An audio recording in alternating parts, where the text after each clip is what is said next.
We're now going to put everything we've learnt about simultaneous equations using linear equations. We're going to put it all together, all the different techniques, into one problem. So as I said in the last video, we're going to end off with a challenge, which is the type of thing that teachers like to put into tests and exams. And if you look at these two simultaneous equations, we've got all kinds of things going on. We've got lots of denominators. It's not at all straightforward. You can't look at it and say, right, I'm going to use the substitution method or the elimination method. You need to do quite a bit of work beforehand. So once again, we're going to call them equation 1 and equation 2. And then we're going to try, first of all, to get it into a more comfortable form, which means we're going to try to get rid of the denominators. And if we look at the first one, the common denominator, by now it should jump out at you, is 6. So we're going to say what we're doing. We're taking equation 1 and we're going to be multiplying it through by 6, which is the LCD. So when I multiply that by 6, 2 goes into 6 3 times, so I'm left with 3x. That 3 will go into the 6 twice, so I'm left with 2y. And the 9 has no denominator to cancel, so 9 times 6 is 54. And as soon as I've changed the format or the look of an equation, I need to give it a new name. So I'm now going to call what was equation 1, I'm going to call it equation 3. Equation 2 has also got a common denominator of 6. So I'm also going to be multiplying that one by 6. The 3 will go into the 6 twice, leaving me with 2x. The 2 will go into the 6 3 times, so I'm left with minus 3y. The 2 will go into the 6 3 times, so I'm left with plus 3 equals 0, and that's going to be called equation 4. So at least at this stage, I've got rid of the denominators, which is one stumbling block that I had. So now I need to look at these two equations. Remember, when we use the substitution method, we need to have one of the variables, either x or y, being 1x or 1y.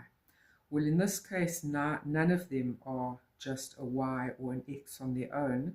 So if I try to manipulate one of them to get, say, for instance, here, y on its own, I'm going to end up with fractions as the other numbers. The other coefficient will be a fraction.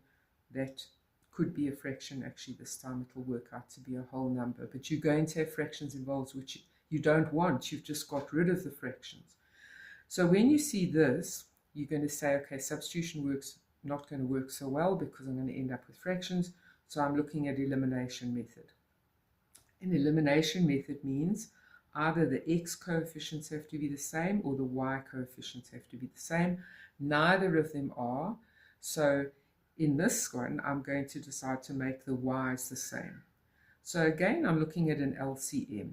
What is the LCM of 2 and 3? What is the smallest number that 2 and 3 can both divide into? And again, it's 6. So I'm going to manipulate these to become 6y and 6y. So if I take equation 3, how do I get that to become 6y? By multiplying it by 3, which means I have to multiply the whole thing through by 3. Okay, so I'm going to end up with 9x, 2 times 3 is 6y, equals, and I've got to multiply 54 by 3, so 3 4s are 12, carry the 1, 3 5s are 15, plus the 1 is 16. I've created another new equation, so equation 3 is becoming equation 5. I need this also to become a 6y, so I'm going to have to multiply that equation by 2. So 2 times 2x minus 3 times 2 is 6y. I'm going to do two things in one step now. That 3 is going to go across the equal sign to become minus 3, and then it still has to be multiplied by 2. So it's going to become minus 6. And that equation will be called equation 6. So I now have two equations in a correct form that I can use to use the elimination method. And you can see that the variable that's got the same coefficient is the variable y. But now the one is plus 6 and the other one's minus 6. So I've got to decide, am I going to be saying equation 5 minus equation 6 or equation 5 plus equation 6? So in previous episodes, we've done ones where you had the same sign and then you minus the equations. But if the signs are different, you're actually going to add the equations, because you're going to say positive 6 plus negative 6, which actually just means 6 minus 6. So when the signs are different on the thing you're trying to get rid of, you're adding the equations. So I'm going to say equation 5 plus equation 6. Those two will give me 13x. 6 plus negative 6 means 6 minus 6, which is 0. That term is gone.